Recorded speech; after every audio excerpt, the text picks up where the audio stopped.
మనం ఆయన వారము, ఆయన మేపెడి గొర్రెలము. దేవునికి స్తోత్రం చెప్తారా? అప్పచెప్పి వెడుతున్నాడు. ఎక్కడికి? అన్నోళ్ళ దగ్గరికి. ఏం పట్టుకుని?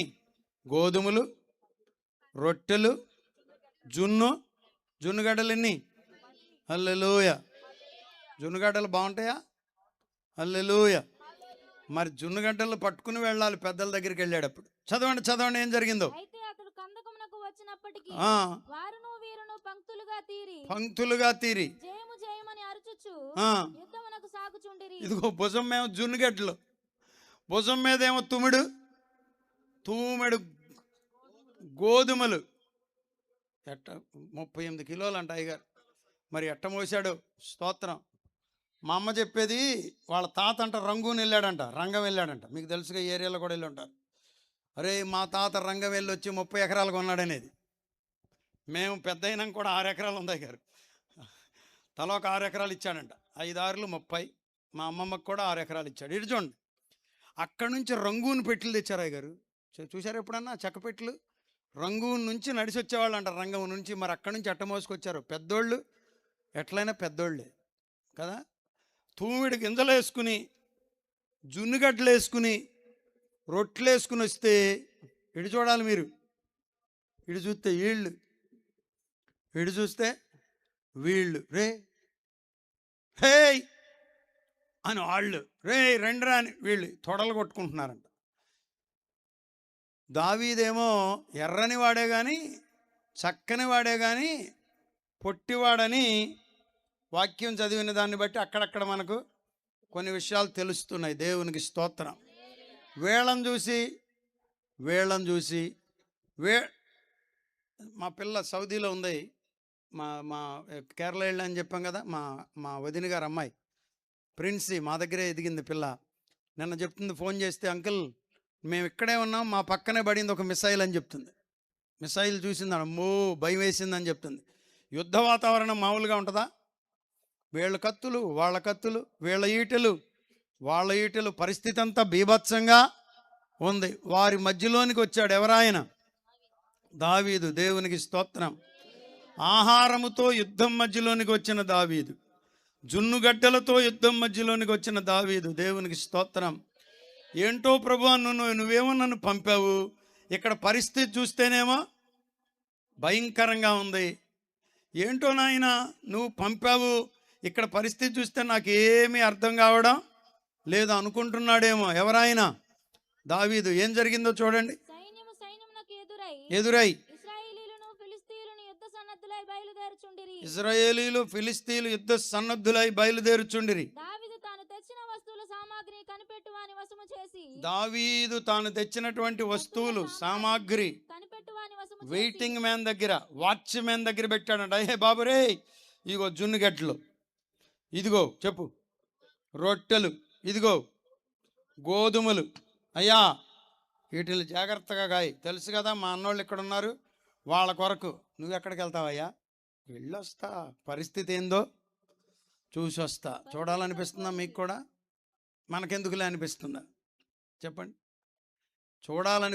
దావీదుకి అనిపించిందంట, అసలు ఏం జరుగుతుందో చూద్దాం, పరిస్థితి ఏందో తెలుసుకుందాం. అటు పక్కనేమో ఫిలిస్తీన్లు, ఇటు ప్రక్కనేమో ఇశ్రాయేలీలు, ఏందో కనుక్కుందామని వీటన్నిటినీ, మరి బరువు అంటే పాపం మెళ్ళన్నీ తెగిపోయి ఉంటాయి, అక్కడ పెట్టి చల్లగా బయలుదేరాడు. చదువమ్మ ఏం జరిగిందో. సైన్యములో చొచ్చి ఏమడుగుతున్నాడంట? అన్నయ్య అసలు ఏంటిది? ఎప్పటి నుంచి మీరు ఇక్కడ ఉన్నారు? వీళ్ళు ఏమన్నా మిమ్మల్ని అంటున్నారా? అసలు ఏం జరుగుతుంది? అసలు మీరు బాగున్నారా? మీ ఆరోగ్యం ఎట్లుంది? సౌలు గారు ఎలా ఉన్నారు? మహారాజు గారు అని కుశల ప్రశ్నలన్నీ అడుగుతున్నాడంట. అట్లా అతడు వారితో మాట్లాడుచుండగా అదిగో మనోడు బయలుదేరాడు. మీరు నిద్ర వస్తుంది మీకు ఆయన చూడకపోతే. అడు చూడండి, ఎవరు? గాతు వంశానికేమో ఫిలిస్తీయుడు, ఏమండి ఊరికేమో గాతువాడు. గాతు ఫిలిస్తీయుడైన, అసలు అడ్రస్సే లేకుండా నువ్వు మెడ్రాస్ ఎట్ట వెళ్తావు? అడ్రస్ తెలియాలి కదా, నువ్వు ఎవరి కొరకు ప్రార్థన చేస్తున్నావో. నీకు అడ్రస్ తెలియాలి. ఎవరి కొరకు నువ్వు అడుగుతున్నావు? ప్రభువా, పలానా వ్యక్తిని నువ్వు ఈ రాత్రి సంధించయ్యా, పలానా వ్యక్తితో ఈ రాత్రి నీవు మాట్లాడయ్యా, పలానా వ్యక్తితో నీ కార్యమును మీరు జరిగించండి నాయన, ఈ రాత్రే జరగాలి స్వామి అని మనం క్లియర్ కట్గా ప్రార్థించాలి. పేరు పెట్టి ప్రార్థించాలి, ఊరు పెట్టి ప్రార్థించాలి. దేవునికి స్తోత్రం చెప్పండి. గాతు ఫిలిస్తీయుడైన గొల్యాతు అనే సూర్యుడు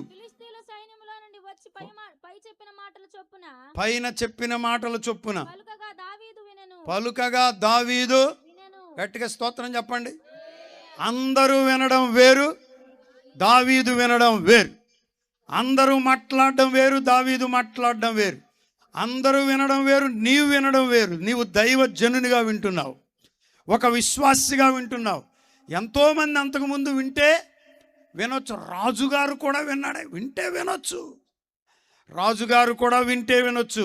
కానీ దావీదు వినేది వేరు. నీవేమన్నా స్పెషలా అంటే నిశ్చయముగా స్పెషలే.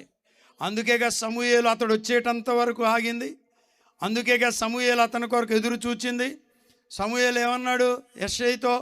అతడు ఇంకొకడు ఉన్నాడా, వీళ్ళేనా అని అడిగాడు. దాని ముందు అధ్యాయంలో అనుకుంటా. అవునయ్యా, ఉన్నారా అని అడుగగా, ఇంకను కడసరివాడున్నాడు చెప్పాను. అందుకు సమూయేలు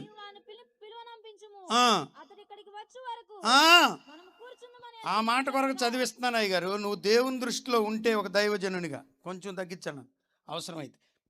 నువ్వు వచ్చే వరకు ప్రభువు కూర్చుంటాడు, కూర్చోబెడతాడు దైవజనుని కూడా. ముగించేయడు, నీ కొరకు ఆపుతాడు ఆశీర్వాదాన్ని. 7 ఉన్నారు, 6 వెళ్ళిపోయారు అనుకుంటా, అంతేనా? మొత్తం ఇక్కడ 7 ఉన్నారు, 8 మంది. కానీ ఇక్కడికి 7, 7వ వాడిగా వచ్చాడు. స్తోత్రం, హల్లెలూయా, ఆమేన్ అంటారా? ఆపేసి ఆశీర్వదించి పంపింది ఊరకనేనేంటి? దేవునికి స్తోత్రం. ఆపేసి దేవునికి స్తోత్రం చెప్పండి. హల్లెలూయా. ఏం చేసి పంపించాడు? ఏం పోయింది, దాని మీద పోయింది, కంగారు పడమాక.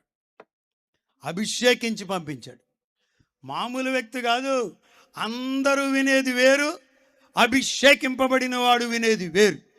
అందరూ మాట్లాడేది వేరు, అభిషేకింపబడిన వాడు మాట్లాడేది వేరు.